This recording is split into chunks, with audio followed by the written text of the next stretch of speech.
คือใหม่เข้าใหม่เป็นตามประเพณีนิยมตานเข้าใหม่หลังจากกินข้าวเกี่ยวข้าวแล้วก็มีการระลึกถึงพระรัตนตรัยที่ได้อยู่ได้กินจะแสดงออกถึงความกตัญญูกตเวทิตาต่อแม่โพธิ์ศพก็คือเม็ดข้าวก็นำเข้าไปถวายแด่พระรัตนตรัยนึกถึงบุญคุณของแม่โพธิ์ศพจึงมีประเพณีการทำบุญฮืดตานเข้าใหม่ก็เป็นความดีเป็นการกระทำที่ดีในประเพณีอันดีงามของพุทธศาสนิกชนอาตมานำเอารายการมรดกธรรมกำเมืองมาเทศนาฮือกระโปออกสถาญาติโยมทุกวันจันทร์ปกติจะมา6 โมงถึง 7 โมงวันนี้ผู้อำนวยการติดศาสนกิจก็เลยขอมาแทนในช่วงเวลา5 โมงถึง 6 โมง และจะต่อด้วยพระธรรมเทศนา6 โมงถึง 7 โมง วันนี้เราอยู่ด้วยกัน2 ชั่วโมงนะพวกศรัทธาญาติโยมทั้งหลายรายการนี้จิว่ารายการมรดกคำกำเมืองเทศนาอยู่ที่วัดทรายมูลตำบลแม่กาอำเภอสันปัดตองจังหวัดเชียงใหม่ส่งสัญญาณไปที่แม่ข่ายวัดปักทางเจริญผู้อำนวยการท่านพระครูอภิวัฒนบิกลมก็ได้ส่งไปตามกระแสของอินเทอร์เน็ตมีหลายๆสถานีมีจิตเป็นกุศลได้น้อมนำเอาเกาะเกี่ยวเอาสัญญาณนี้ไปออกอากาศไปเข้าสถานีเปิ้นอีเถอะไปออกอากาศฮื้อกับพอออกสถาญาติโยมได้รับฟังอยู่ณขณะนี้หลายๆสถานีก่อนอื่นต้องขอขอบคุณอนุโมทนาต่อเจ้าของสถานีวิทยุทุกที่ทุกแห่งเจ้าหน้าที่ทุกท่านที่ได้มีส่วนร่วมในการนำเอารายการของพระคุณเจ้าทุกรายการไปออกอากาศฮื้อกับพอออกสถาญาติโยมทั้งหลายได้รับฟังอย่างสะดวกสบายจะนอนฟังก็ได้หลายๆคนแยกคณะนี้มันหนาวแล้ว5 โมงปลายยังมันเราจะแจ้งเถอะนอนฟังอย่างสะดวกสบายบางคนก็ลุกไปทำอาหารการกินทำไปโดยฟังไปโดยอย่างนี้เป็นสุดแล้วแต่อัธยาศัยของพวกศรัทธาญาติโยมทั้งหลายฟังอย่างสะดวกสบายฟังถึงที่บ้านที่จองการฟังพระธรรมเทศนาบัดจำเป็นจะต้องไปวัดก็ได้อยู่ที่บ้านที่จองก็ฟังได้อย่างสะดวกสบายขอให้มีความตั้งใจขอให้มีใจฮักในพระธรรมคำสั่งคำสอนของพระสัมมาสัมพุทธเจ้าอาตมาได้นำเอารายการนี้มาพบปะกับพวกศรัทธาญาติโยมทุกวันจันทร์วันนี้อย่างที่กล่าวได้มาเป็นรายการของท่านพระครูอภิวัฒนบิกรมจะขอเสนอพระธรรมเทศจะนำเอาพระธรรมเทศนาปื้นบ้านล้านนาของเฮามาเทศนาพอออกสถาญาติโยมทั้งหลายฟังมาแล้วหลายครั้งหลายคราวงานมงคลงานอวมงคลทุกที่ทุกแห่งงานทำบุญหาคนตายก็ฟังมาอย่างไม่รู้ว่าเป็นกี่ครั้งต่อกี่ครั้งแต่ไม่รู้ว่าท่านจะรู้เนื้อหาสาระของพระธรรมเทศนานิพพานาสูตรเนี่ยหลังจากที่ฟังไปแล้วก็จะได้สรุปใจความคือกระปออกศรัทธาญาติโยมทั้งหลายช่วงแรกนี้เรามาฟังธรรมนิพพานาสูตรหลังจากนั้นชั่วโมงที่2จะได้มาฟังธรรมเรื่องที่เราเคยฟังกันมาสองผูกแล้วมันนี้มาถึงผูกที่3เรื่องเจ้ามหาวงแต่งอ่อนคงจะลืมกันไปขาดไป2 จันทร์ละจันทร์แรกเปิ้นถ่ายทอดที่วัดปากทางเจริญวันที่11จันทร์ที่2 วันที่18เพิ่นถ่ายทอดที่การเข้ากรรมปริวัติกรรมที่วัดม่อนฤาษีเรามาปะกันวันนี้ขาดไป2 จันทร์นะพวกศรัทธาญาติโยมทั้งหลาย ทุกท่านก็คงทราบอยู่ว่ามีการถ่ายทอดกิจกรรมงานต่างๆที่ผ่านมาเป็นบุญเป็นกุศลด้วยกันลำดับต่อไปก็ขอบอกศรัทธาญาติโยมทั้งหลายมาฟังพระธรรมเทศนานิพพานสูตรแล้วจะได้สรุปใจความโดยย่อฮือกระปอกศรัทธาญาติโยมทั้งหลายได้รับฟังเป็นลำดับต่อไปนะโมตัสสะภะคะวะโตอะระหะโตสัมมาสัมพุทธัสสะเอวเมสุตังเอกังสัมมายังพรังควาสาวัตถิยังวิหารติจิตวันเนอนาถปินดิกัสสะอารเมอันทโควาสิโนมนุสสาสักกามิโนโหตุสาทโวดุราสัพปุริสะทั้งหลายเจ้าพันติข้าเดมหากัสสปะเถระเจ้าอันว่าพระปิ่นเกาโพธิญาณเมื่อยังทรมานอยู่ที่ป่าเจตวันได้โปรดปันสัตว์ทั้งหลาย4 หมู่ในที่อยู่ท่ามกลางสงฆ์ว่าดังนี้ปุญญังนามะกัตตปังสีลังนามรักขิตังเมตตากรุณามุทิตังเมตตากรุณามุทิตาอุเบกขานามังกัตตปันติภิกขเวดุราภิกขุทั้งหลายปุญญังนาอันว่านามาชื่ออันว่าบุญทั้งหลายปันดิเตผู้มีพยาปัญญาหากเพิ่งกระทำแต่แลสีลังนามะอันว่าศีลนี้ผู้มีพยาปัญญาเพิ่งปากันรักษาให้มันคงเติบอันว่าเมตตากรุณามุทิตาอุเบกขาผู้มีพยาปัญญาเพิ่งจำเรือนภาวนาแต่แลภิกขเวดุราภิกขุทั้งหลายเหตุดังรือพระตถาคตกล่าวว่าการฮือทานการรักษาศีลและภาวนานั้นเป็นบุญเป็นกุศลแต่แล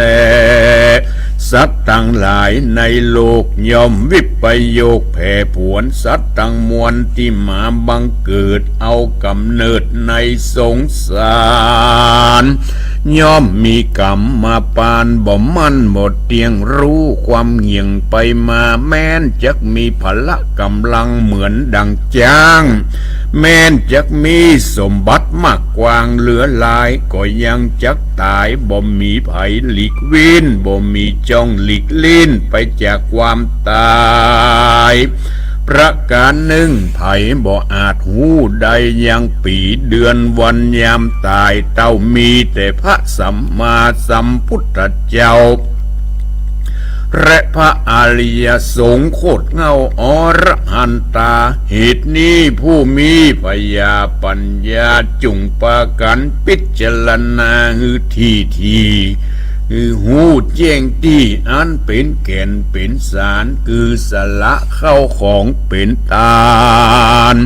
เพื่อตัดมัดเฉรตรรมกรรมทนีอันจังเป็นตีอุปธรรมเป็นป่าไทยยังเข้าห่อเป็นเสบียงต่อตั้งไปพัมเมาอันทกถาอานิสงส์นี้จะใครว่าปุกกะละผู้ใดเอาเมตตาเป็นที่ปึ้งจำเริญทำจุคืนวันบ่ขาดยามลับก็หากเป็นสุขเหลือหลายตื่นขึ้นมาก็สบายจมจืนบ่ฝันร้ายฮือตื่นตก ใจแม้นไปที่ตั้งใดก็มีผู้หุ่มลักใครฝูงผีปีศาจน้อยใหญ่ยอมรักแปลงเทวบุตรเทวดาแฝงเบ็ดเฝ้าไฟยาปิดและหอกดาบนั้นเล่าก็บอกข้าหืดตายจิตใจมุ่งหมายเป็นสมาธิเร็วด่วนใบหน้างามแลบล้วนผ่องผิวใสสติบ่ลงไหลเมื่อจะกระทำการมรณาการสมปานยังบ่อาจถึงมรรคผลผลย่อมมีจันผมเป็นที่ไปบังเกิดอันนี้เป็นอานิสงส์ล้ำเลิศแห่งผู้ที่มีเมตตาประการหนึ่งนะคุณตั้งหลายมีอยู่3 จำพวกหนึ่งมีโทสะตัณหามานะไส้ใหญ่ว่าจะกระทำบุญเฉพาะส่วนต่างๆจำพวกหนึ่งนั้นมีโลภะเตมัจเฉละทำกรรมทันนีเต้าหุมหีเข้าของไว้บ่กินบ่ทานว่าจักรักษาแต่ศีล5อย่างเดียวจำพวกหนึ่งบ่กดเขวดภาวนาบ่ใจปัญญาลำเปิงถึงสังขารตัวเก่าเต้ากึดเล่าถึงคือตานรักษาศีลบ่หันความจริงแจ้งจอดปล่อยหือโมหะครอบบังใจคน3 จำพวกนี้นะพวกใดจักไปรอดพระนิพพานนั้นจะโยตานังเตสินะสีลังลักขันติปุกละผู้มีแต่การหื้อตานบ่รักษาศีลดังอันปุกละผู้นั้นเกิดมาจัดนาเข้าของสัมปติจ้างมาหากมวลมีแต่หาราศีรูปเรางามบ่ได้สัมมาเป็นผู้ไร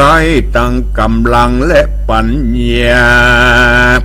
ก็บ่อาจจะข้ามดงหนาปากกว้างคือบ่อาจข้ามยังหนทางอันว่าโอคะสงสารนั่นแหละ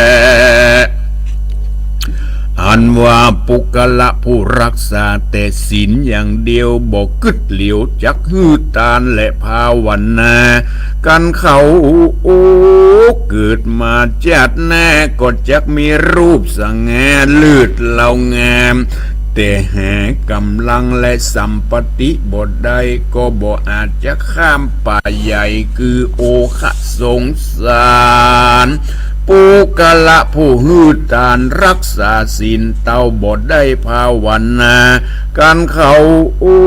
เกิดมาจัดหน้าก็บ่ตกถอยจ้าสัมปติมั่งมุนตุนเต้ารูปกายก็งามดีเต้าว่าไร้ขาดตังปัญญาคือบ่มีปัญญาเจงโจทย์บ่เจงรอดตั้งธรรม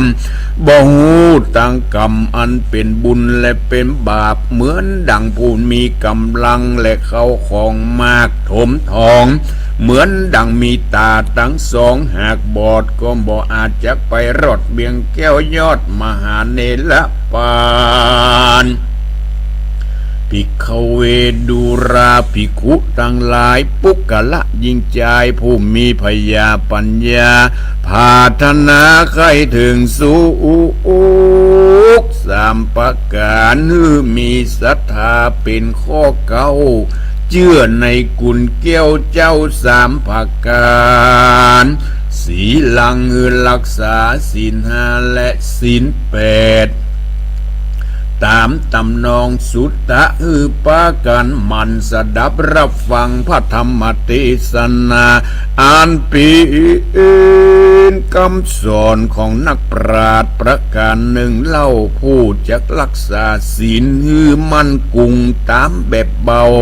ตามดังพระพุทธเจ้าหากเทศนาว่ามูลแห่งศีลนั้นมี5 ประการมีหิริความละอายต่อบาปอุตตปะมีใจสะดุ้งขยาดเก่งกลัว ยังกำมืดมัวตั้งบาปขันติมีความอดทนต่อสิ่งร้ายหยาบนั้นนะอันหนึ่งมีเมตตาอย่าได้ขาดมีกรุณาใจมุตูคุณนาต่อสรรพสัตว์ทั้งหลายอย่าได้ทรมานได้รับความลำบากได้ปูนจากการทรมานผู้ใดมีธรรมห้าประการนี้เล่า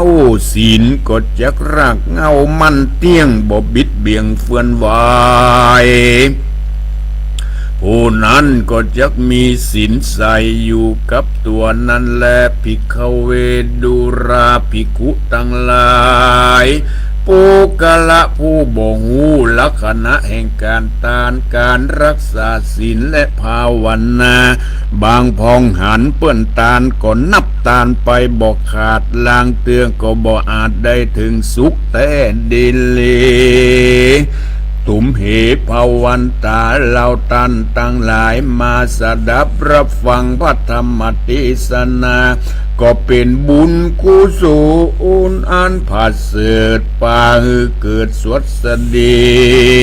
แม้นว่าอุปาสกาอุปาสิกายิ่งใจตั้งหลายมีใจภายจมจืนเอาธรรมนิพพานสูตรนี้มาย่อยื่นเป็นทานเพื่ออุทิศส่วนบุญส่วนกุศลไปหาผู้อนิจการไปสู่ปรโลกไปแน่ก็เป็นบุญอันเกกาเขาได้ปูนจากต่างทุกต่างยากแต่ดินเลดังได้เทศนามาพาหุโสตาปฏิภาละปาปุนิงในเมื่อแล้วธรรมเทศนาอันชื่อว่าธรรมนิพพานสูตรดวงพระเสดก็บังเกิดยังพละผลธรรมเป็นอันมาเก็บปริสัททั้งสี่พร้อมหน้าอยู่ดาฟังพองก็ได้ถึงธรรมวิเศษมีพระเปตวโสตาสกิตากาอนา กะอรหันตาตามบุญสมปานแห่งตนอันใดกตาที่การหอมยับมาแต่ก่อนก็มีวันนั้นแลนาเนติตังขียาสังวันนาวิเศษ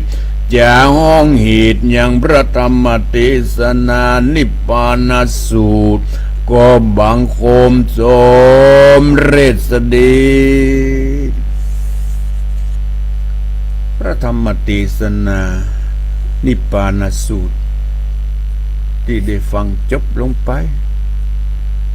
เนื้อหาสาระที่พอออกศรัทธาได้เคยฟังมาเพื่อก็จะมีการเตือนสติว่าคนเหล่านี้บ่มีภัยที่จะล่วงพ้นไปได้เรื่องการแก่เกิดแก่เจ็บตายวันเกิดนี่เฮาฮู้พอออกศรัทธาญาติโยมทั้งหลายแต่วันตายเพิ่นบอกบ่มีภัยฮู้นอกเสียจากพระสัมมาสัมพุทธเจ้าและพระอรหันต์ผู้ได้ฮู้ญาณเท่านั้นที่จะฮู้ว่าวันนิพพานของท่านคือวันไหนอย่างพระพุทธเจ้า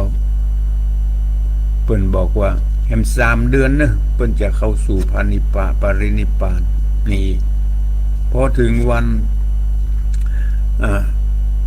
ครบ3 เดือนท่านก็เข้าสู่พระปรินิพพานแต่ท่านมีการเตรียมตัววางตัวว่าจะไปปรินิพพานที่ไหนอย่างนี้เป็นต้นนี่พึงพระอันนี้เพิ่นโหพระสัมมาสัมพุทธเจ้าแต่เฮาทั้งหลายปุถุชนธรรมดาบ่สามารถที่จะล่วงหู้ได้บางครั้งบางทีอู้กันเจ็บๆเมื่อค่ำเมื่อแรงเนี่ยผู้หมดเจ้าได้ยินข่าวว่าได้จากไปอู้กันเมื่อเจ้าเมื่อแรงเมื่อควายได้ยินจากไปอย่างนี้ปอกสตาดังนั้นเพิ่นถึงว่าอย่าได้ปากันพมาทลาสาอย่าได้ปากันพมาทลาสามีทรัพย์สมบัติของเหมือนนอนม่อนดอยอย่างไรก็ตามบ่สามารถที่เอาไปแม้แต่แดงเดียวในเนื้อหาสาระเพิ่นว่าอย่างนั้นในพระธรรมเทศนา สิ่งที่จะนำไปได้นั่นก็คือผลบุญผลทานผลการทำคุณงามความดี อย่างเนื้อหาสาระพระธรรมเทศนาเพิ่นบอกว่าบางคนเนี่ยมีแต่หื้อตานอย่างเดียวชอบแต่หื้อตานบารักษาศีลบาเจริญภาวนาหื้อตานอย่างเดียวเกิดมาจากหน้ามีทรัพย์สมบัติเหลือกินเหลือใช้ที่ได้หื้อตานไปหื้อตานไปมีทรัพย์สมบัติแต่บ่ได้รักษาศีลบ่ได้เจริญภาวนาเกิดมาก็มีอายุสั้นหรือมีอายุยืนยาวแต่บ่อยู่สุขสบายเจ็บไข้ได้ป่วย3 วันดี4 วันไข้เพราะบ่รักษาศีลเนี่ยทรมานสัตว์ผิดศีลผิดธรรมข้อใดข้อหนึ่งย่อมกรรมเหล่านั้นก็ย่อมมาสนองตอนที่ยังมีชีวิตอยู่ดังนั้นบางคนบางคนบ่ฮื้อตานบ่รักษาศีลเฉพาะเจริญภาวนาเกิดมาจากหน้ามีสติปัญญาดีสติปัญญาดีด้วยอานิสงส์ของการเจริญสมาธิภาวนาเมตตาภาวนาสงบจิตสงบใจฟังน้ำฟังธรรมอย่างเงี้ยตั้งอกตั้งใจทำสมาธิภาวนานึกถึงพุทธานุสติธรรมานุสติสังขานุสติอย่างนี้เป็นต้นนึกถึงคุณงามความดีที่ตนได้กระทำตั้งอกตั้งใจสงบฟังพระสวดฟังพระเทศน์อันนี้ก็ถือว่าเป็นภาวนาใหม่บุญเกิดจากการทำสมาธิภาวนาเกิดมาจากนาเป็นคนมีสติปัญญาดีบอกศรัทธาญาติโยมทั้งหลายดังนั้นต้องทำให้พร้อมกันถึง3 อย่างเมื่อเฮาหื้อตานเกิดมาจากหน้าจะเป็นผู้มีสมบัติมีกินมีใจมีอยู่ดีกินดีรักษาศีล 5ศีล 8จะได้เป็นผู้มีสุขภาพแข็งแรงมีอายุมั่นขวัญยืนอยู่ดีมีสุขบ่เจ็บบ่ป่วยหรือมีการเจ็บป่วยนิดๆหน่อยๆก็พอบรรเทาไปตามสภาพสังขารอันนี้เป็นธรรมดาแต่บ่ได้เข้าห้องยุกห้องยาบ่ได้เจ็บป่วยนักขนาดจนล้มใกล้อาจจะเสียชีวิตอย่างอีมิตนดังนั้นจงพากันรักษาศีล 5บ่ฆ่าสัตว์บ่ลักของไผบ่ถือเอาของไผบ่ผิดลูกผิดเมียของไผบ่กล่าวเท็จบ่ติฉินนินทาว่าร้ายไผพอตัวเก่าหื้อดีที่สุดเอาตัวรอดก็แล้วกันจะไปหาว่ามีปากอู้ไปเรื่อยอู้ไปโดยบ่คิดบ่ต้องไป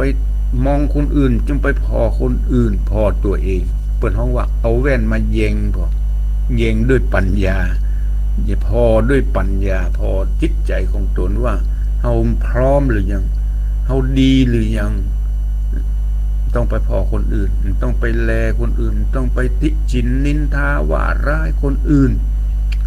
มันจะเป็นมันวจีกรรมด้วยกรรมปากรักษาศีลบ่พูดเท็จบ่อู้ส่อเสียดบ่ซนส่อคนอื่นบ่เอากรรมเหนือไปอู้กรรมใต้ไปบ่เอากรรมใต้ไปอู้ทางเหนือนี่สำคัญที่สุดพวกศรัทธาญาติโยมทั้งหลายปากของคนเฮาเนี่ยสำคัญเพิ่นมีไว้ปากเดียวนะคือมีไว้เฉพาะอู้แต่สิ่งที่เป็นมงคลที่เป็นสาระที่เป็นประโยชน์เท่านั้นตามี2 ตาคือ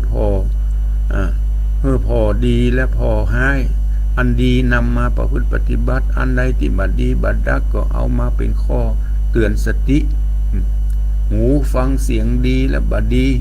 เสียงดีก็เอานำมาเป็นตัวอย่างอันบ่ดีก็เอามาเป็นข้อเตือนสติแต่ปากนี่นะบอกสุดท้ายปากนี่เพิ่นฮื้อปากเฉพาะปากเดียวฮื้อปากจะฮื้ออู้เฉพาะสิ่งที่เป็นมงคลที่เป็นสาระที่เป็นประโยชน์เท่านั้น เปิ้นมีปากเดียวบ่ฮื้ออู้บ่ฮื้อเอามาอู้ในสิ่งที่บ่ดีดังนั้นเป็นข้อเตือนสติเฮาทั้งหลายเฮาไปหันบางที่บางแห่งมีจะไปหันเป็นพระพุทธรูปเป็นพระหรือเป็นอะไรยังก็ตามเป็นพระฤาษีก็มีเปิ้นหันปิดปากปิดหูมีพระปิดปากปิดหูบางสิ่งบางอย่างเนี่ยบ่จำเป็นต้องอู้ถึงจะหูชัดเจนกดอย่างใดก็ตามถ้าอู้ไปแล้วมันเป็นพิษเป็นภัยก็ตามที่เฮาไว้ใจที่สุดบอกสตายาโยมเอาไว้ใจที่สุดคนนี้มันคงบ่จะเอาอู้มันคงจะบ่เอาเรื่องของเรื่องนี้ไปอู้ที่อื่นน่ะบ่ได้บ่ต้องไปไว้ใจไปเรื่องร้ายเก็บไว้เป็นในจิตในใจของตนเองหูคนเดียวก็แล้วกันอันนี้เป็นห้องว่าปากมีปากเดียวอย่าไปอู้ปดมดเท็จอย่าไปอู้สนส่อเสียดอย่าไปอู้กำหยาบกำคายกำแจ้งกำด่ากำซบประมาทนี่เป็นข้อที่จะผิดศีลข้อ4ทั้งนั้นพูดเท็จพูดบัดจริงพูดส่อเสียดสนส่อเอากำเหนือไปอู้กำใต้เอาทางใต้ไปอู้ทางเหนือหวังให้เปิ้นชมว่าเฮาเป็นคนดีอย่างเงี้ยอันนี้มันหวังในทางที่ผิดหวังในทางที่ประสงค์ร้ายกับตัวเองความคิดผิดของตนเองส่อเสียดพูดกำหยาบอู้กำหยาบกำคายเจ้งด่าหมูด่ามาด่าพาดพิงคนใกล้เคียงอย่างเงี้ยกำแจ้งกำด่าเหล่านี้เพิ่นฮ้องว่าอย่าได้อู้กำหยาบเป็นข้อที่จะทำให้ผิดศีลข้อที่4กำไรสาระอู้นักลำไปก็เป็นข้อที่จะทำให้ข้อ4เสื่อมเหมือนกันเพิ่นฮ้องว่าพูดเท็จพูดส่อเสียดพูดคำหยาบพูดเพ้อเจ้อไร้สาระอู้นักทำให้คนจนเบื่อเสียการเสียงานอย่างเงี้ยประการสุดท้ายของศีล5ก็คือนำเอาสิ่งเสพติดต่างๆมาเข้าสู่ร่างกายทำให้เสียสุขภาพนี่บอกสตายาโยมทั้งหลาย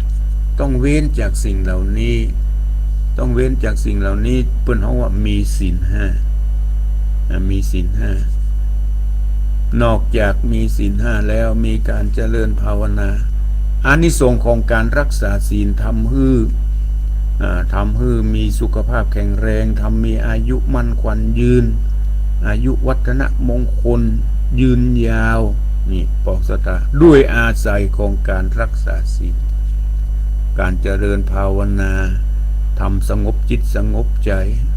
ฟังพระเทศน์ฟังพระสวดตั้งอกตั้งใจอยู่คนเดียวทำสมาธิไปเท่าที่พอที่จะทำได้สงบจิตสงบใจนึกถึงพุทโธนึกถึงลมหายใจเข้าออกสงบจิตสงบใจมีความสุขสงบจิตสงบใจจิตใจบ่วุ่นวายจิตสงบมีความสุขเกิดมาจากหน้าอานิสงส์อันเจริญภาวนาด้วยการตั้งอกตั้งใจฟังพระสวดก็ดีฟังพระเทศน์ก็ดีอานิสงส์ของการทำสมาธิในการสงบจิตสงบใจนึกถึงพุทธานุสติธรรมานุสติสังขานุสติก็ตามอานิสงส์เหล่านี้ทำให้เฮามีสติปัญญาดีเกิดมาจากหน้าทำให้เป็นคนมีสติปัญญาสมบูรณ์ตรงกันข้ามคนที่บ่มีการหื้อตานย่อมได้รับความทุกข์ความยากบปะสมบัติใดๆเลยเกิดมาติดทุกข์ติดจนคนที่บ่เคยรักษาศีลมีอายุบ่เจริญรุ่งเมื่อมีอายุยืนยาวถึงจะมีอายุก็อยู่ด้วยความทุกข์ความทรมานด้วยการเจ็บไข้ได้ป่วยต่างๆถ้าบ่เจริญภาวนาเกิดมาจากหน้าเป็นคนสติปั๊มเป๋อเป็นคนปัญญาอ่อนเป็นคนบ่สมบูรณ์ก็แล้วกันในด้านสมองบอกสัตยาญาติโยมทั้งหลาย เฮาก็เคยหันคนเฮาเกิดมามีลักษณะต่างๆกันก็ด้วยอาศัยคุณงามความดีเหล่านี้ตามที่ในพระธรรมเทศนาในนิพพานสูตรเปิ้นบอกว่าบางคนฮื้อตานอย่างเดียวบัดชอบรักษาศีลบัดชอบเจริญภาวนาเกิดมาชาติหน้าเป็นอย่างนั้นอย่างนั้นบางคนชอบรักษาชอบฮื้อตานชอบรักษาศีลแต่บัดชอบภาวนาเนี่ยมันต่างกันจึงเกิดมาเป็นลักษณะดังที่กล่าวดังนั้นพวกศรัทธาญาติโยมทั้งหลายทุกคนมีความปรารถนาว่าขอฮื้อข้าพเจ้าเกิดมาพบหน้าชาติหน้าขอฮื้อพร้อมเกิดอย่างน้อยก็ขอฮื้อเกิดเป็นมนุษย์ก็ขอฮื้อเป็นมนุษย์ที่สมบูรณ์มนุษย์ที่สมบูรณ์เป็นอย่างไรบอกอย่างที่กล่าวมาแล้วต้องมีทรัพย์ต้องมีสุขภาพแข็งแรงมีอายุมั่นขวัญยืนต้องมีสติปัญญาดีเป็นมนุษย์ที่สมบูรณ์การที่จะเกิดมาเป็นมนุษย์ที่สมบูรณ์ก็อย่างที่กล่าวนั่นแหละต้องมีการฮื้อตานเพื่อจะได้ไปปะสมบัติที่เขาได้ฝากไว้ฝังไว้อย่างที่เปิ้นกล่าวไว้หลายครั้งหลายคราวว่าคนเขามีทรัพย์สมบัติต้องแบ่งออกเป็นส่วนนั่นแหละส่วนที่หนึ่งเอาทิ้งลงเหวส่วนที่สองเอาใจหนี้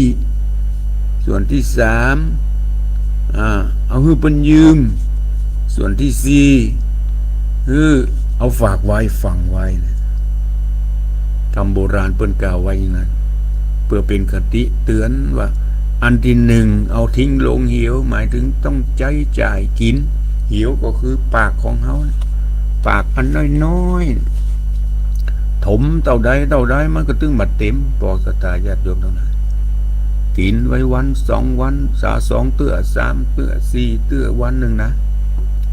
เอามาเต็มพุกเอาแหมลงไปแหมนี่บรรห้องว่าเปรียบเหมือนเหวกินมันจำเป็นต้องใจต้องจ่ายต้องกินนี่เป็นเรื่องที่ต้องใจจ่ายประการที่สองเอาใจนี่หมายถึงเอาเลี้ยงพ่อเลี้ยงแม่เลี้ยงผู้มีพระคุณเลี้ยงผู้มีพระคุณต่อเฮาผู้เลี้ยงพ่อเลี้ยงแม่สนับสนุนส่งเสริมพระพุทธศาสนาและก็สารทำบุญใส่บาตรอย่างเงี้ยเป็นการจำเป็นต้องใจต้องจ่ายผู้มีพระคุณจำเป็นจะต้องเลี้ยงดูเมื่อก่อนเปิ้นเลี้ยงเฮาเอาจะต้องเลี้ยงดูอันนี้เปิ้นฮ้องว่าเอาใจนี่เอาฮื้อเปิ้นยืม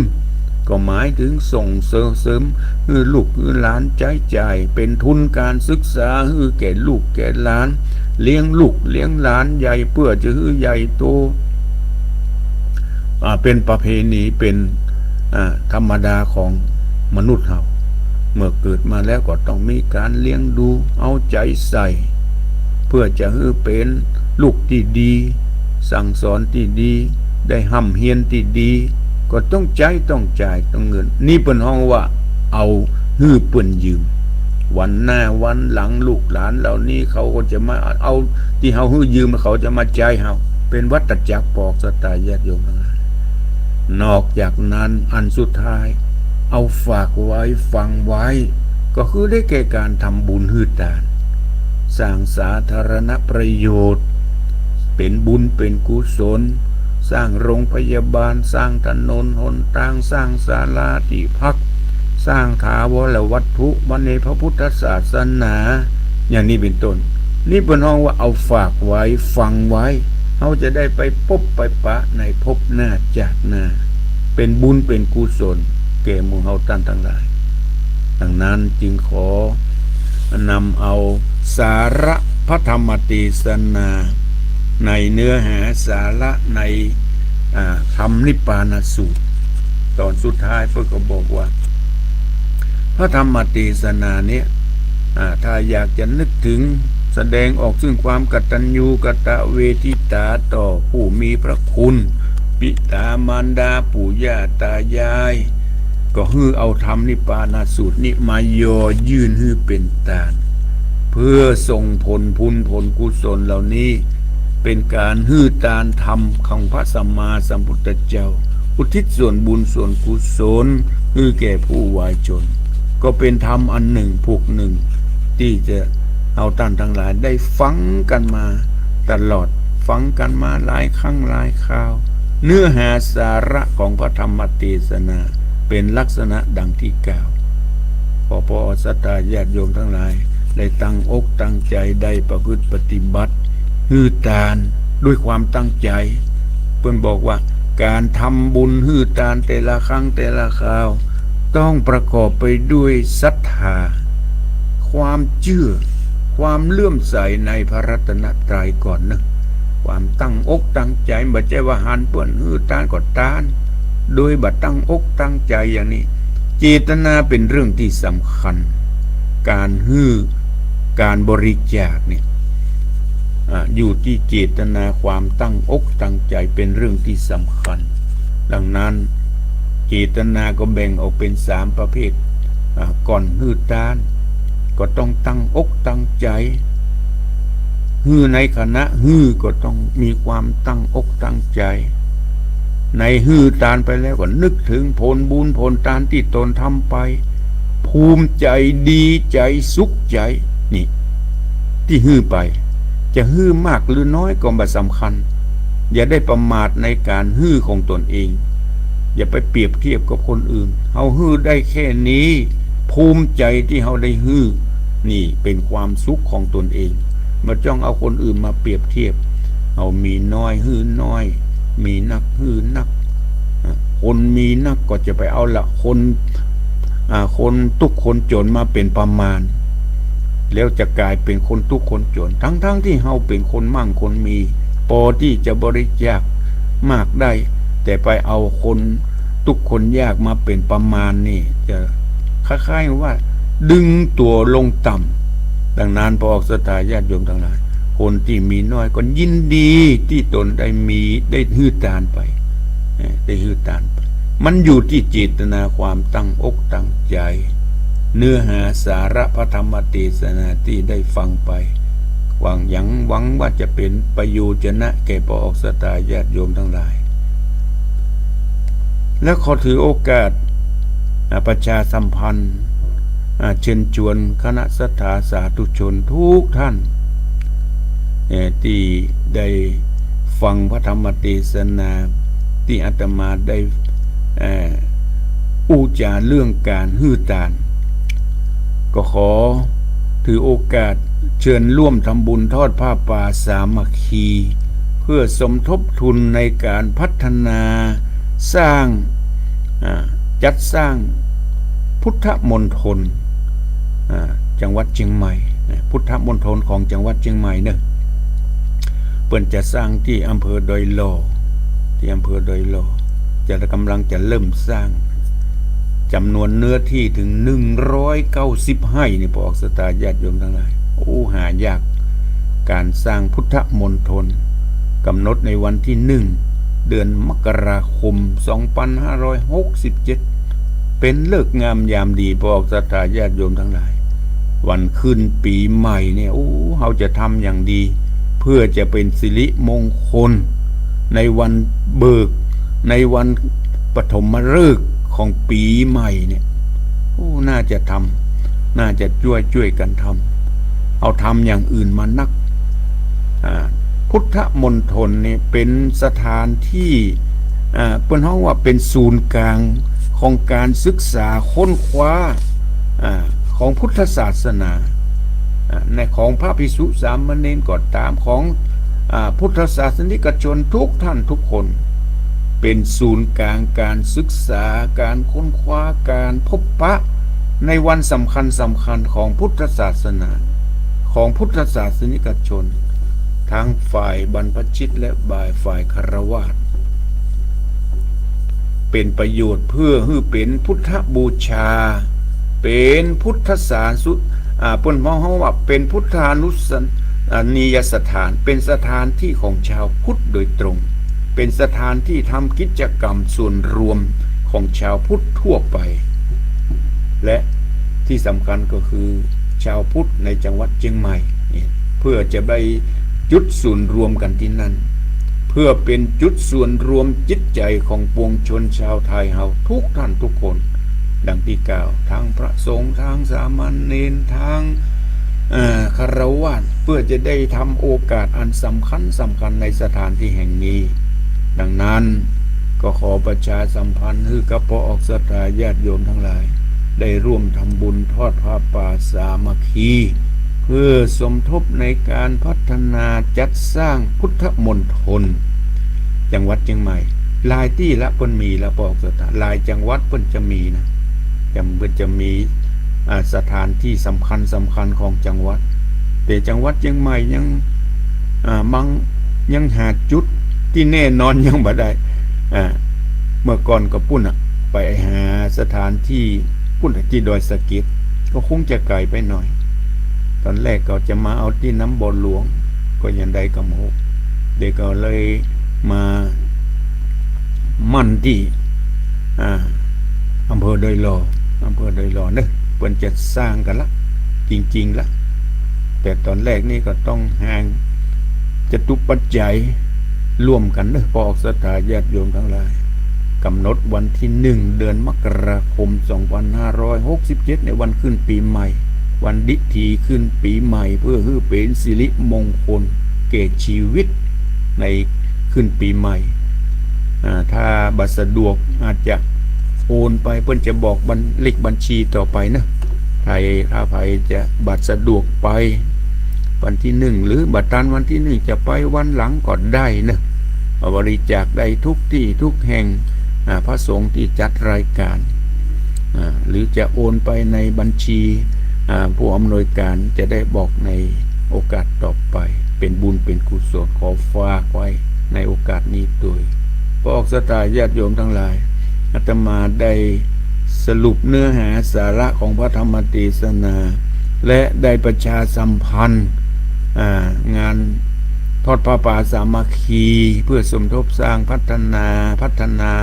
ตอนแรกนี่ก็พัฒนาก่อนเนาะพัฒนาและจะได้จัดสร้างสถานที่ในพุทธมณฑลที่อำเภอดอยหล่อต่อไปอาตมาก็ขอฝากไว้ตัวในเวลาที่เหลือนี้ใครจะโทรมามาจ่าช่วงแรกนี่ช่วงแรก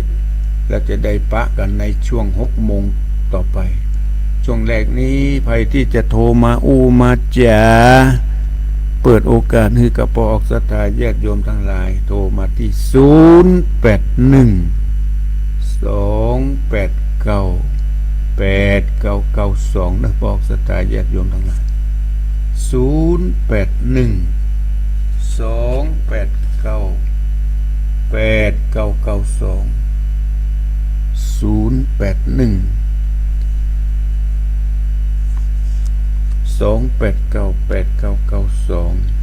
โทรมามาจ๋าแจ้งผลการรับฟังในเจ้านี้ที่ได้มาแทนรายการเสียงธรรมแสงอรุณของท่านพระครูอภิวัฒนวิกรม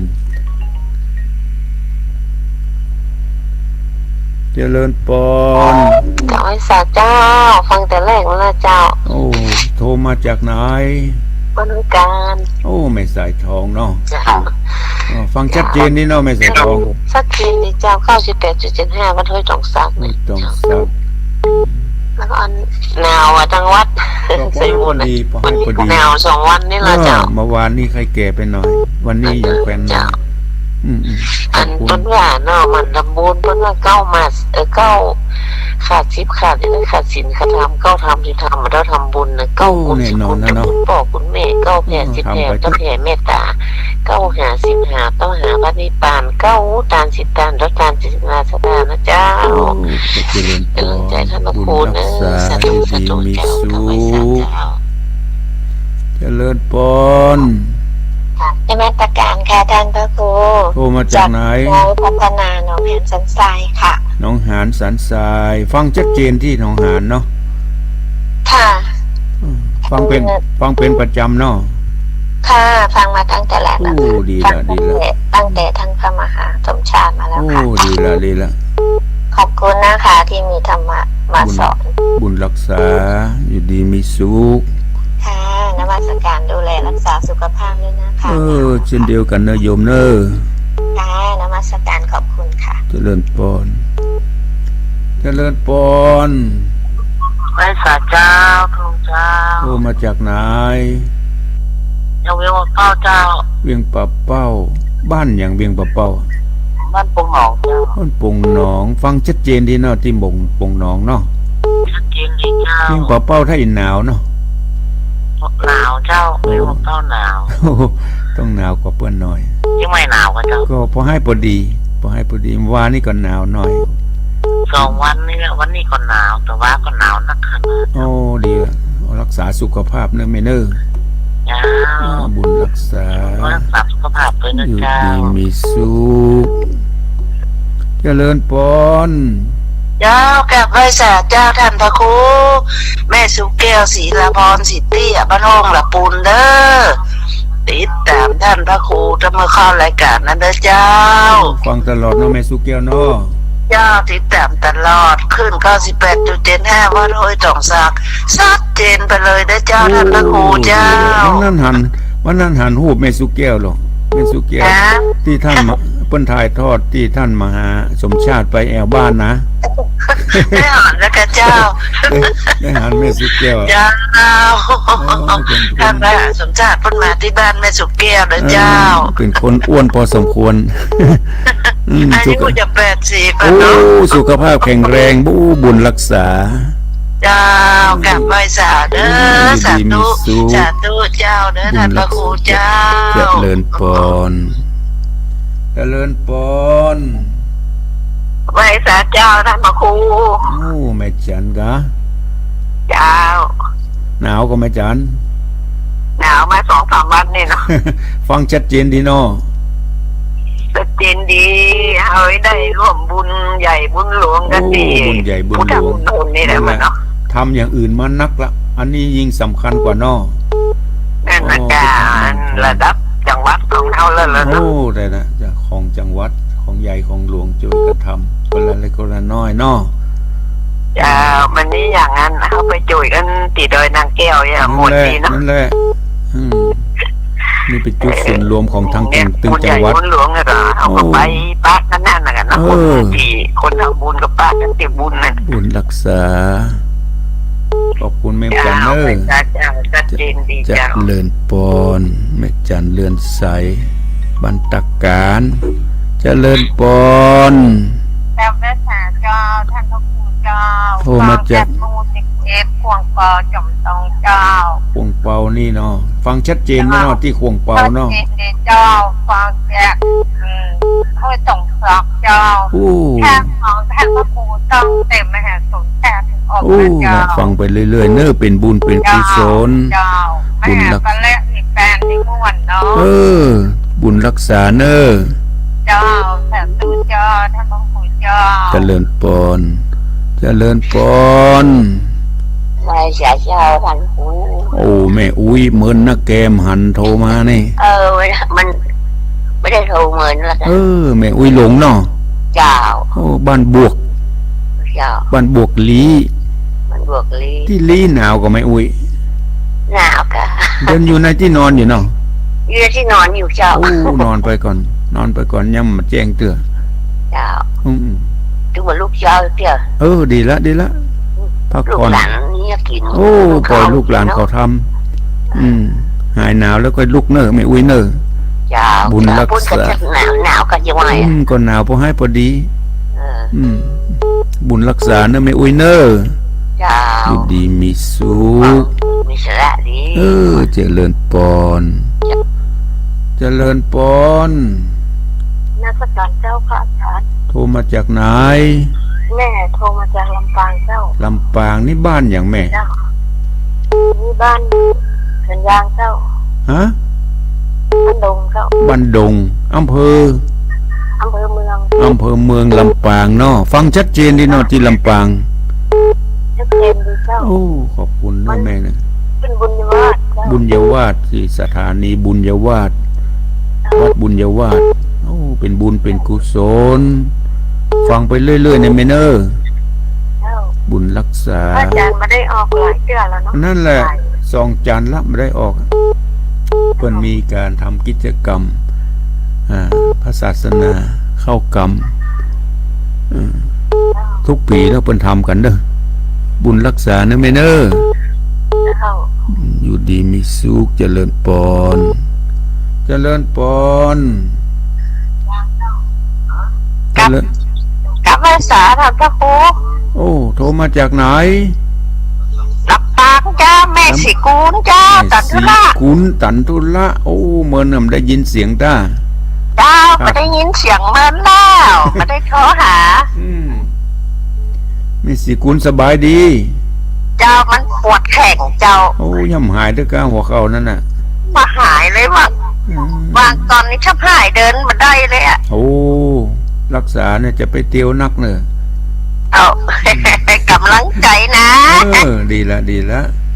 เจ้า คอนเนอร์ใจเปิ้นมาเมินอะไขข้อเนี่ย ก็นั่นน่ะมันไข่เสียมไปเนาะ เสื่อมไปตามธรรมดาสังขาร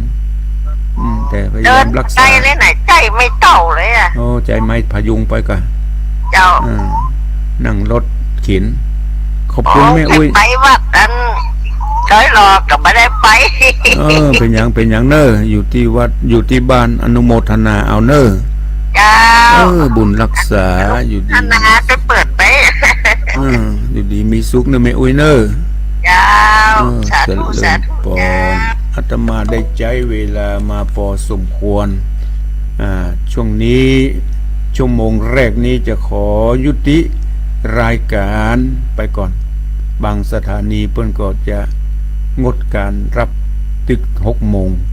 6 โมงก็ปิกมาปะกันใหม่เนื้อพอออกสถาญาติโยมทั้งหลายช่วงแรกนี้ขออำนวยอวยพรให้กับพอออกสถาญาติโยมทุกท่าน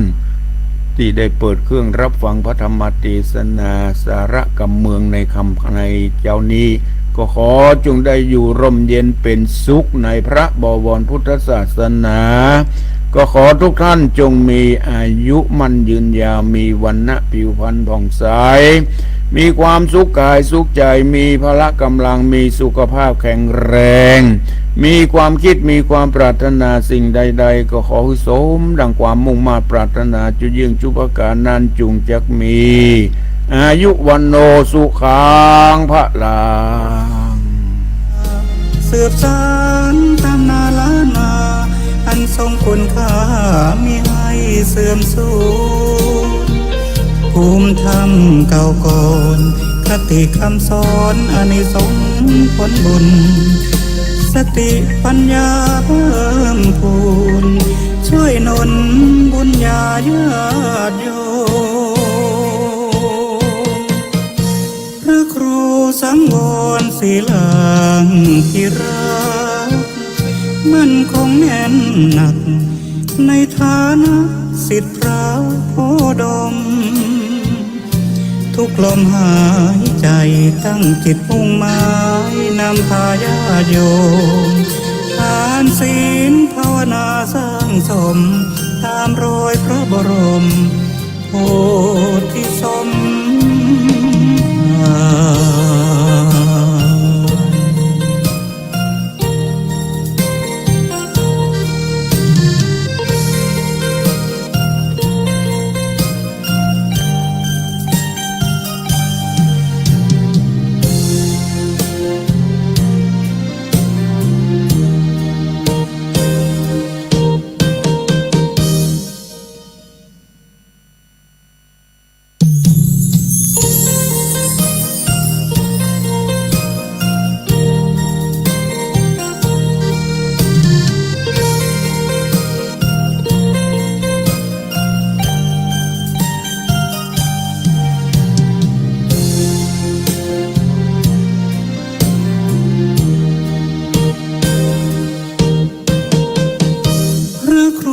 สังวรศิลางที่รักญาติโยมรู้จักเจ้าสำนักแห่งวัดสายมูลตำบลแม่กะสันป่าตองถิ่นเนื้อนาบุญ ญาติธรรมเชียงใหม่ลำพูนมวลคลื่นชื่นชมรายการฝากตำบลแม่คำมวลคลื่นชื่นชมรายการฝากตำบลแม่คำขึ้นบ้านทางขึ้นสีขาวเพื่อชาวประชาถึงชายคาบ้านวิทยุมือถือสื่อสารเชื่อมสัญญาณจากวัดสายมูลมรดกธรรมกำเมืองร้อยเรียงสำเนียงภาษาสืบสานตำนานล้านนาอันทรงคุณค่ามิให้เสื่อมสูญภูมิธรรมเก่าก่อนคติคำสอนอานิสงส์ผลบุญสติปัญญาเพิ่มพูนช่วยหนุนบุญญาญาติโยมพระครูสังวรศิลางที่รัก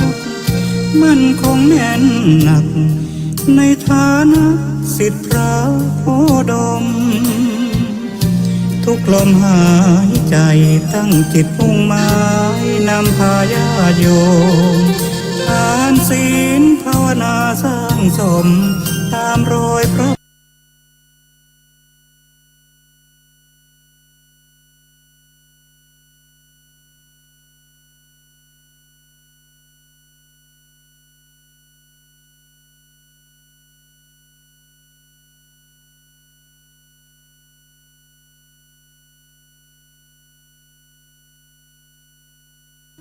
สิทธิพระโพดมทุกลมหายใจตั้งจิตมุ่งหมายนำพาญาติโยมทานศีลภาวนาสร้างสมตามรอยพระบรมโอษฐ์ญาติโยม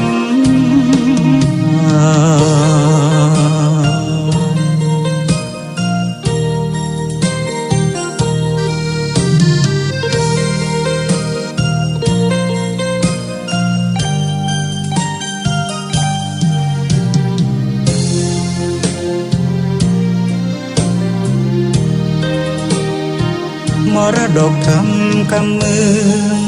ร้อยเรียงสำเนียงภาษาสืบสานตำนานล้านนาอันทรงคุณค่ามิให้เสื่อมสูญภูมิธรรมเก่าก่อนคติคำสอนอานิสงส์ผลบุญสติปัญญาเพิ่มพูนช่วยหนุนบุญญาญาติโยมพระครูสังวรศิลางที่รักมั่นคงแน่นหนักในฐานะศิษย์พระโพดมทุกลมหายใจตั้งจิตมุ่งหมายนำพาญาติโยมทานศีลภาวนาสร้างสมตามรอยพระบรมโพธิสมภาร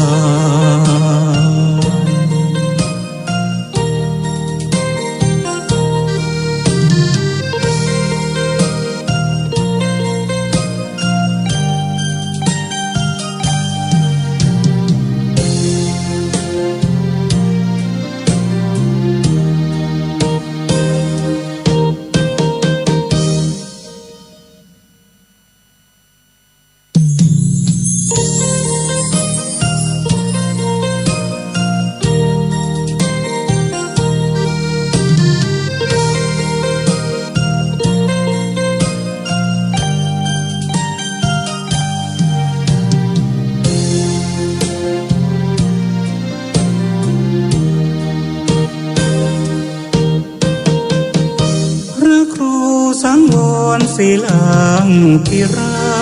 กญาติโยมรู้จักเจ้าสำนักแห่งวัดสายมูลตำบลแม่กะสันป่าตองถิ่นเนื้อนาบุญ ญาติธรรมเชียงใหม่ลำพูนมวลคลื่นชื่นชมรายการฝากทำกำเมืองให้เลืองลือไกลนำสุขมาให้กายใจแจ่มใสชื่นบานทางขึ้นสีขาวเพื่อชาวประชาถึงชายคาบ้านวิทยุเมื่อถือสื่อสารเชื่อมสัญญาณจากวัดสายมูลมรดกธรรมกำเมืองร้อยเรียงสำเนียงภาษาสืบสานตำนานล้านนาอันทรงคุณค่ามิให้เสื่อมสูญภูมิธรรมเก่าก่อนคติคำสอนอานิสงส์ผลบุญขอกราบนอบน้อมแด่พระรัตนตรัยอันมีพระพุทธเจ้าพระธรรมเจ้าพระสังฆเจ้าขอถวายความเคารพแด่พระเถรานุเถระพระสังฆาธิการพระสงฆ์องค์เนรจุตนจุองค์ขอเจริญพรกับคณะสัทธาสาธุชนทุกท่านวันนี้กระผมอาตมาภาพพระครูสังวรศิราภิรักษ์เจ้าอาวาสวัดสายมูลตำบลแม่กาอำเภอสันปัดตองจังหวัดเชียงใหม่ก็ได้มาพบปะกับคณะสัทธาสาธุชนทั้งหลายเป็นครั้งหนึ่งในวันนี้เป็นวันจันทร์ที่25เดือนธันวาคมพุทธศักราช2566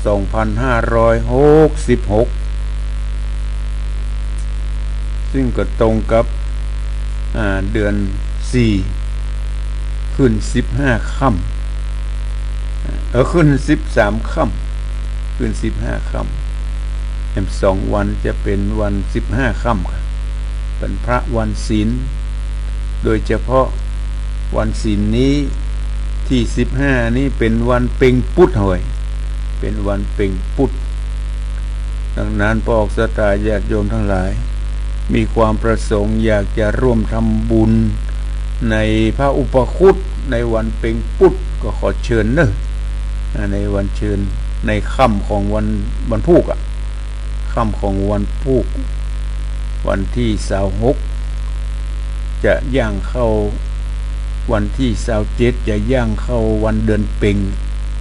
ก็ต้องเตรียมข้าวสารอาหารแห้งตักบาตรในวันย่างเข้าของวันเดือนเพ็งก็คือคืนวันพุธคืนเที่ยงคืนของวันที่26ใครที่มีความสนใจอยากจะร่วมทำบุญพระอุปคุตเนอะหาที่เพิ่นมีที่ไหนพ้องก็ขอได้ตั้งอกตั้งใจทำบุญหืดตานตักบาตรพระอุปคุตจะได้มีโชคมีลาภหิมาก้าขึ้นปรารถนาสิ่งใดๆก็จะได้สมดังความมุ่งมั่นปรารถนาทุกคนถ้าตั้งอกตั้งใจทำด้วยศรัทธาวันนี้อาตมาได้นำเอารายการมรดกธรรมกำเมืองมาเทศนาให้กับพระออกศรัทธาญาติโยมทั้งหลายได้รับฟังเป็นประจำทุกวันจันทร์วันนี้ได้นำเอาพระธรรมเทศนามหาวงแต่งอ่อนมาเทศนาให้กับพระออกศรัทธาญาติโยมทั้งหลายในตอนเมื่อหลายจันทร์มาแล้วในตอนที่2คงจะหลงลืมกันไปก็แต่เทศนาแต่เมื่อวันที่4ธันวามาแล้วต้นเดือนแล้ววันนี้พอเป็นวันที่25แล้วได้20วันหลังจากที่เจ้ามหาวงเข้าใหญ่โตขึ้นมาก็อยากจะขออนุญาตจากพ่อจากแม่ไปประพาสป่าก็เลยเข้าป่าเข้าดงไปพักไปประพาสไปแอวแล้วไปชมนกหนูในชมต้นไม้ต้นตอก หลังจากเข้าป่าไปแล้วไปหั่นใส่ไก่ล่ะอยากจะได้ไก่ป่าก็เอาไก่เมืองนี่ไปล่อทีนี้ไปกันนักนะไปกันเป็นขบวนจ้างขบวนม้าแล้วทีนี้หลังจากที่ตุยไก่ไปนั้นก็มีเสนาอามาตย์ไปอยู่4 คน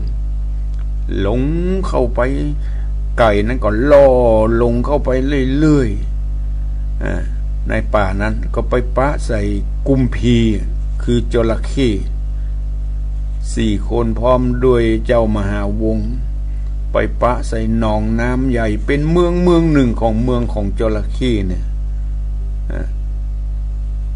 หลง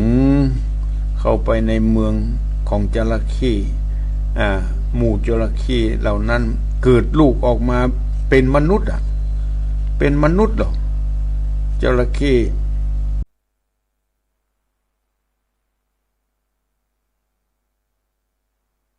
ใหญ่มามีอายุได้15 ปีแล้วนางสาวแตงอ่อนมีสุขภาพแข็งแรงงามล้ำเลิศเหมือนส่วนเสนาอามาตย์ส่วนหนึ่งนั้นรอท่าอยู่ที่ต้นตางตัวมาบัดตัน4 คนนี่วิ่งบวยหน่อยนะมาตัวเจ้ามหาวงศ์เพื่อใครได้ไก่ป่าตัวงามออกเดินตามไก่ป่ามาปะใส่จระเข้ดังกล่าวนี่ล่ะหมู่เสนารออยู่นึกใจว่าเจ้ามหาวงศ์คงไปเมินว่าข้ามไปเป็นวันเป็นคืนอย่างเอี้ยเขาก็มาตุยหาตุยอย่างไรก็มาปะเนี่ยเสาะหาอย่างไรก็มาปะบัดจวบบะหันบะมีวีเวลบะหันห้อยตีนเลยเนี่ยคงจะไปไก่นักเกเขาคงบ่ไปละเมื่อเปิ้นไปสุดทางแล้วคงจะปิกมาละหมู่เสนาอามาตย์คิดอย่างนั้นก็เลยปิกกันไปรายงานเหตุการณ์ฮือป้อโกสีอันเป็นป้อของ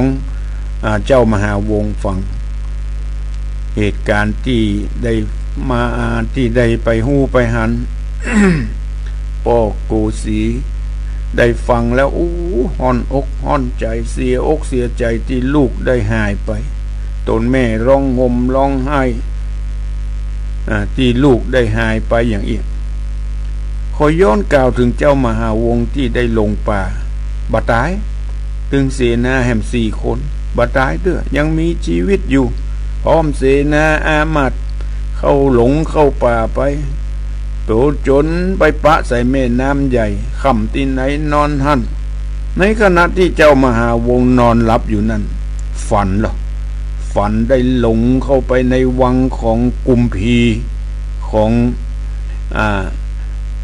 หมู่จระเข้นั่นน่ะจระเข้มีความฝันว่าไปหานปราสาทงามเป็นว่าหมู่จระเข้มีลูกสาวงามอย่างอีกบ่มีภัยเหมือนเนอะเจ้ามหาวงศ์ฝันประหลาดมาเล่าให้คนถึง4 ฟังอันเป็นเสนาอามาตย์เจ้ามหาวงศ์สั่งให้อามาตย์ผู้มีความชำนาญผู้มีมนต์คาถาเนี่ยน่ะลองลงไปแล้วลองดำลงไปแล้วข้าฝันนะมันติดหูติดตาเนี่ยหันมีแผวผาศาสตร์ราชวังปุนั้นปืนบาดาลนี่นะเจ้าลงไปแล้วเสนาอามาตย์จะลงไปได้หรือไม่พวกศรัทธาญาติโยมทั้งหลายจะตามคำสั่งของอาทยาของพระเจ้ามหาวงศ์หรือไม่พระธรรมเทศนาตอนที่2ตอนนั้นก็จบลงไปเอามาฟังตอนที่3วันนี้เรื่องราวของเจ้ามหาวงศ์แตงอ่อนจะโตอะระหะโตสัมมาสัมพุทธัสสะสันทโวดุราสัพพุริสะตั้งหลายตั้งยิ่งใจน้อยใหญ่ผู้มักใฝ่ผาธนา ข่ไก่กราไปรอดเวียงเกี่ยวยอดเนรปานจริงละการมวลหมู่อันมีอยู่บ้านอิตต่อตามบทบาทข้อบาลีว่าโสสัพปริวารโรดังนี้เป็นต้นบัดนี้โสราชาปริวารโรได้ลัดดงป่าไม้กับสี่ขุนใหญ่ต่างๆการโพธมารอดห้องผ่าติดต้องราชธานีปีติมีจินยาวรีบเข้าสู่ดาวไปในตังเก่าไว้พ่อเจ้าภูมิตังเตวีแม่ไทยอันพงโศกไม่เครื่องกาเหตุขันนิงหาลูกไทยตุกคำเจ้าคือโศกาไม่มาดก็หายขาดบัดเดียวเต้าริบเร็วกอดไว้ยังลูกไทยพุทธาแล้วใครจะตันโตว่าดูราลูกรักนอศีนาในหนุ่มเทาปิกปอกเต้าขึ้นมาตูนสาขับไว้ว่าเจ้าหนอไทยหายโหนในภัยสนเถื่อนทองเสาะไปจนไขว้ห้องดงตันก็บ่หันลูกเต้าเววอนตุกเอาลนบ่เหือดร้อนไม่เดือดปานไฟบ่ใส่ใจเนมันว่าเจ้าหนอดจันจำใจเตียงบ่มวายมวยมาข้างในอาหารเลี้ยงไส้แห่งสัตว์ถอยไหลปาราหรือเป็นอาหารของยักษ์ขายหยาบจ้าไปกับกว่าไปกินนอนนรินน้อยนาดได้แก้วกาดอนตุกโสกาแห่งปออันป้านปอหอระทายก็หายไปบ่สีดย้อนเจ้าน้อยนิดขึ้นมาเจ้าบุญนายศใหญ่กับขุนแกวนไปตู้ข้างอยู่เด่นใดสัตว์ในภัยตัวกาสั่งบอกแกบกว่าราวียักษ์ดงรีพายเพดลาแอวเขตดงตาองป่าเศร้าดงรีเจ้าบุญมีหน่อไทยปิกปอกได้ฉันใดขอจุงไข่กาวอูปอหูตามมีก่อนน้อมหัวลงขับไว้บอกพ่อแม่ไทยสองขาลำดับมาตั้งแต่เก้าสราบต่อเต้าถึงปลายฮือสองบุญภายยศใหญ่หูเจียงติดต่อว่าข้าเดปอเหนือหัวอันว่าตัวแห่งข้าใจปั่นว่าเววาย้อนปิยาจองหอยยังสาวอ่อนน้อยยิงรามรักขณะงามในปุรีเมืองใหญ่อยู่ปืนใต้กงกาเป็นทิดาแห่งเต้าตุนภาพดาววังสายขอเจ้ากิตาอามาตผู้ฉลาดโดยโวหารนำปัญนาการหลายสิ่งยอมกล้ายิ่งหลายอันนำไปปั่น ไหวเจ้าผู้ภาพดาววังสายห้อยมาปาริกเก่าโบราณตุกมองผ่านแห่งคาจริงจักพรากหน้าหายไปจ้าและนาตั้งสุดตัวโปยอดก้อนไม่มาดวิวว่าจริงเจียนจ่าต้านต่อว่าดูราลูกรักหนอสายใจเจ้าอย่ากึดในไฟห้อยยังสาวอ่อนน้อยไก่ตานางอยู่ปาราดอยู่ปาราต่ำไตจักไปรอดได้ฉันแบบเบารอยริดเก่าโบราณแม่นางนงคานน้อยนาดจักงามอาจฉันได้ก็มีวงใหญ่ถอยไล่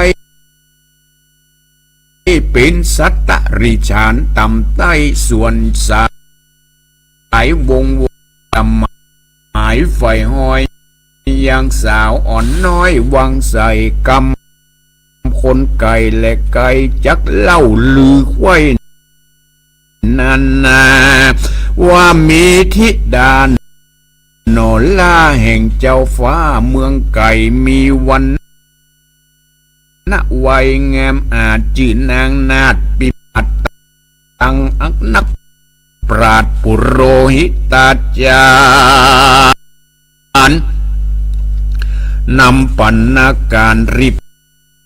เอาไปถวายเต้าผู้มีขอเอาสายสะรอหอใจหนุ่มเนากดตอบตากำปอพยาวัดดูราลูกบ่ผาธนาใครใดยังไม่ยิงลูกไต้คนใดเต้ามีใจอันเป็นธิดาแห่งเต้าผู้ภาพดาววังทานเต้าผู้บานกูสีราชเป็นโปฟังน้อยหนอท้อยวาดจาไขแห่งปุตจริงอดใจตานโตว่าดูราลูกรักหนอทำใจคนตั้งหลายกาเอาอูปอได้หูถึงหูว่ามีนางบุญจูคนหนึ่งใส่เป็นลูกเต้าตารงโสภาพิราชภัยบ่อาจเตรียมตันกันลูกจอมควันไข่ได้เอามาเป็นไว้พังแกปอดจักดาริบเอาไปถวายเต้าเมืองไก่ขอใส่ใจลูกน้อยมาเป็นกู้ห้อยปุตตากันเจ้าปาราธิราชกล่าวหาวงบอกว่าบอกประสงค์ใครใดยังไม่ยิงน้อยใหญ่นางใดลวดบ่ไขเก่าอูเต้าดักอยู่ได้ตาปุ้งขาดเถืออามาตต่างตาไปแสวงหาเสาะไส้ยังสาวน้อยใหญ่หลวงหลายอันเป็นสายเชื้อเจ้าตั้งลูกขุนเก้าแก้มเมืองอามาตอันพงขึ้นใหญ่เป็นสาวโสมปึงเปล่าสะอาดพันพิราชปึง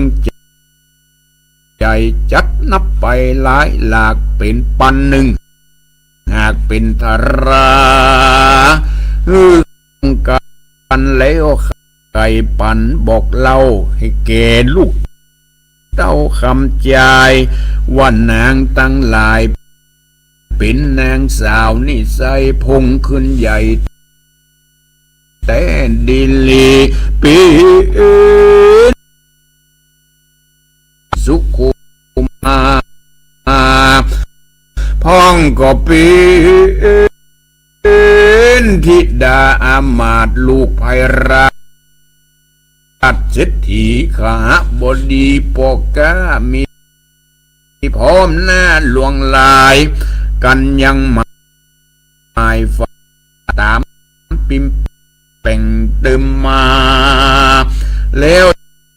จักอุตสาพิเศษอติเรกมงคนยกเอาตนนางอ่อนมาเป็นกูซ้อนปุตตาคำนอหอคำนุ่มเนาก็ก้มเก้าตุนสาวะ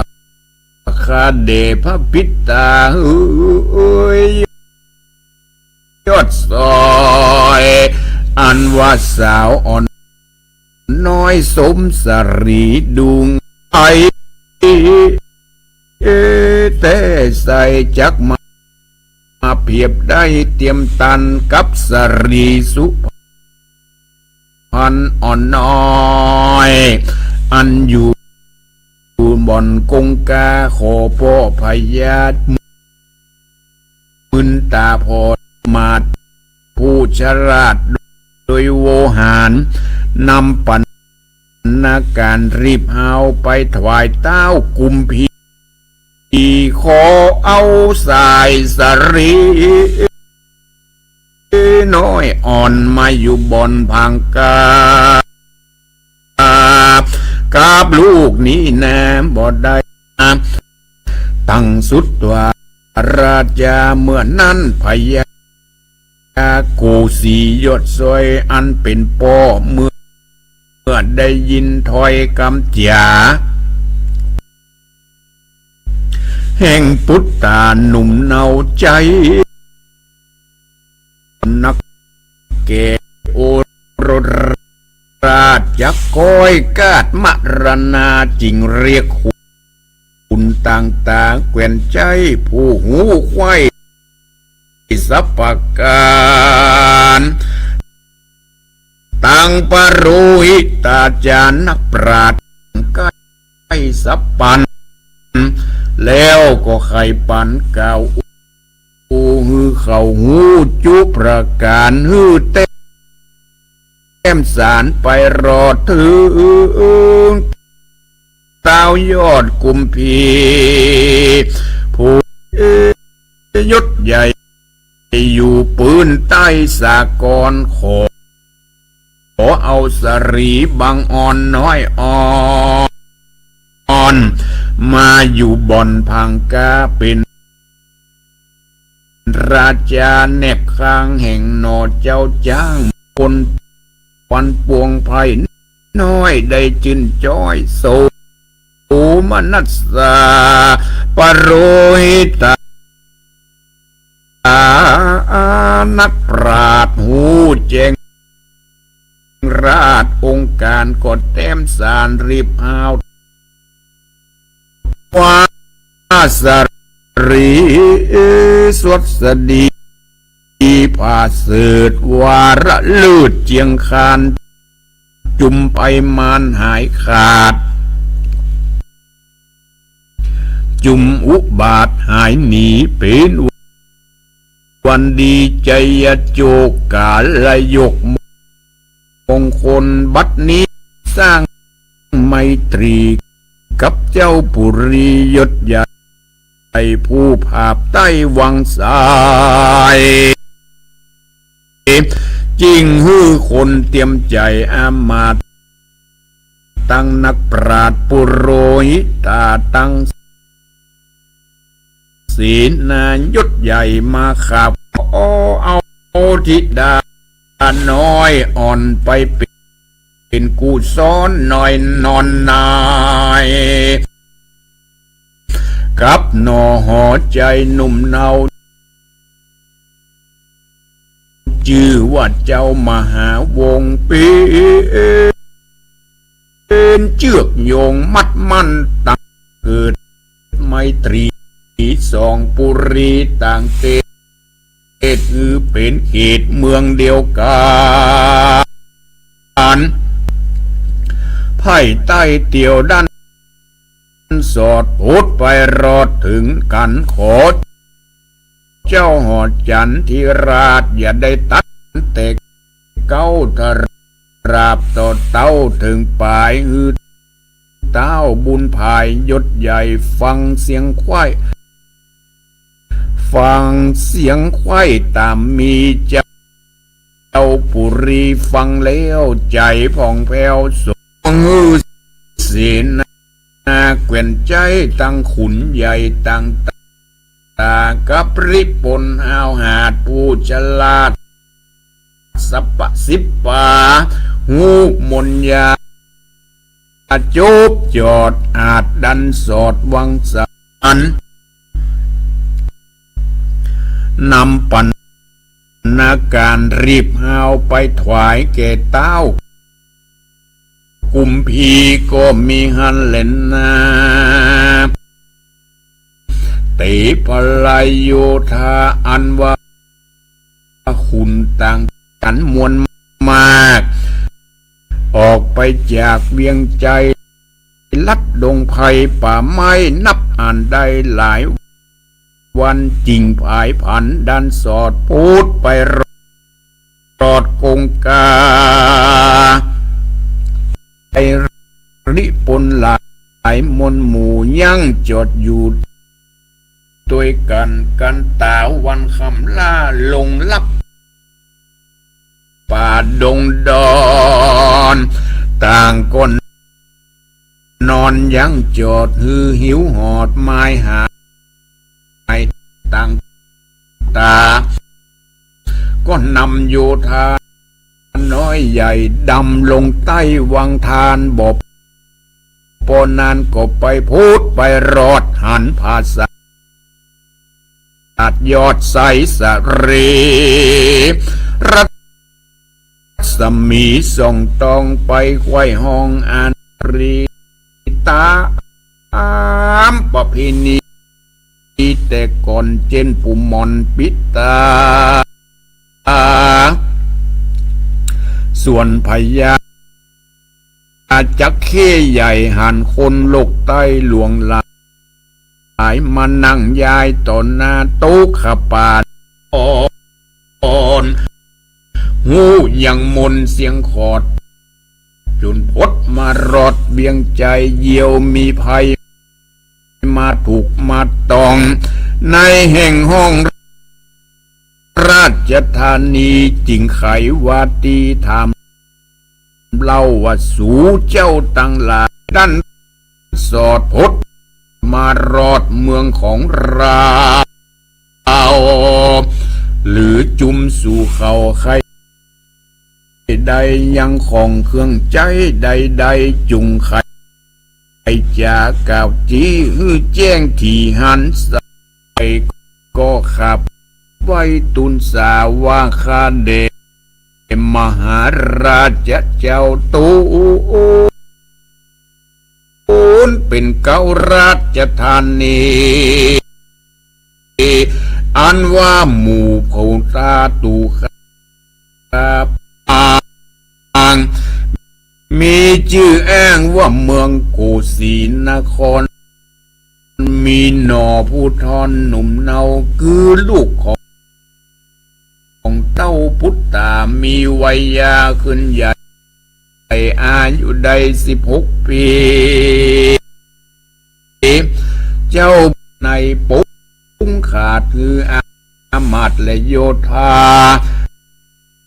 นำปัญนาการมารีบหาวขอถวาย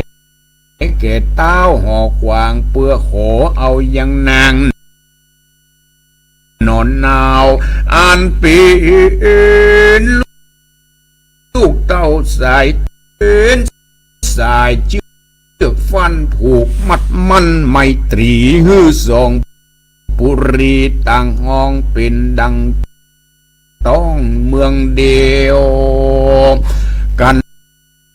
จะเหลียวเสียงควายขุนยศใหญ่เตรียมตอม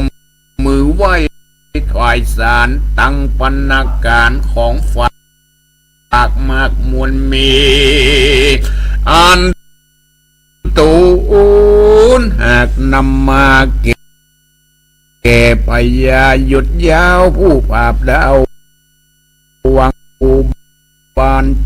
จักขี้ใหญ่ฟังสารควายสุด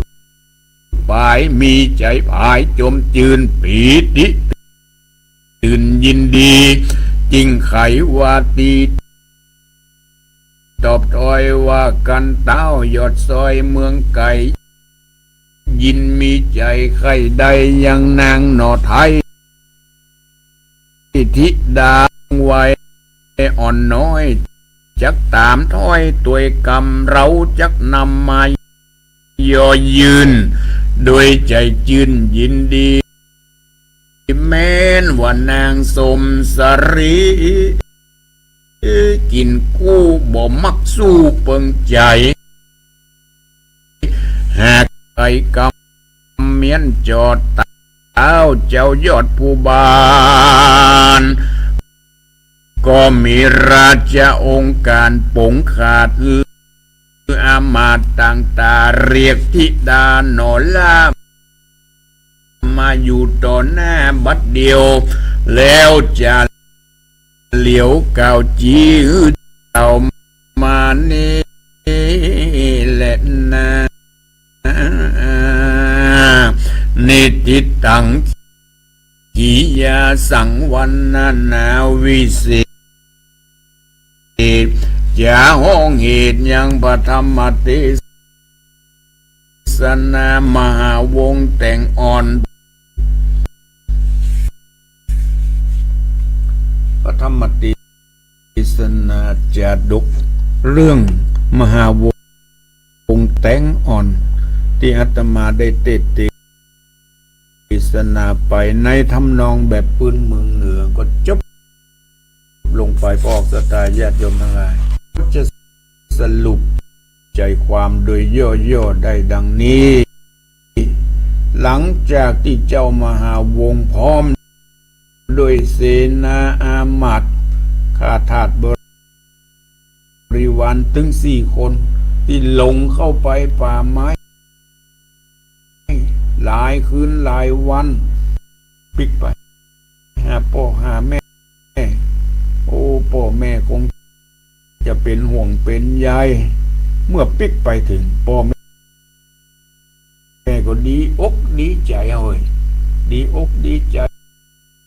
หายทุกข์หายโศกนึกว่าเป็นอาหาร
ขอบคุณบุญรักษา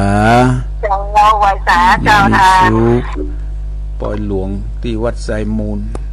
โคตานเข้าวันสุดท้ายวันที่4 กุมภาพันธ์ 2567ให้มีโอกาสขอน้อมเจริญพรท้ายที่สุดนี้อาตมาจะขอนำรายการนี้จากไปก่อนจะจากไปก็ขออำนวยอวยพรนึกกระพอออกศรัทธาญาติโยมทุกท่านจงได้อยู่ร่มเย็นเป็นสุขในพระบวรพุทธศาสนาก็ขอทุกท่านจงมีอายุวันนะสุขภละมีความสุขกายสุขใจคิดปรารถนาสิ่งใดๆก็ขอสมดังความมุ่งมา่ปรารถนาเหมือนกันจุโคนอายุวันโนสุขังพระ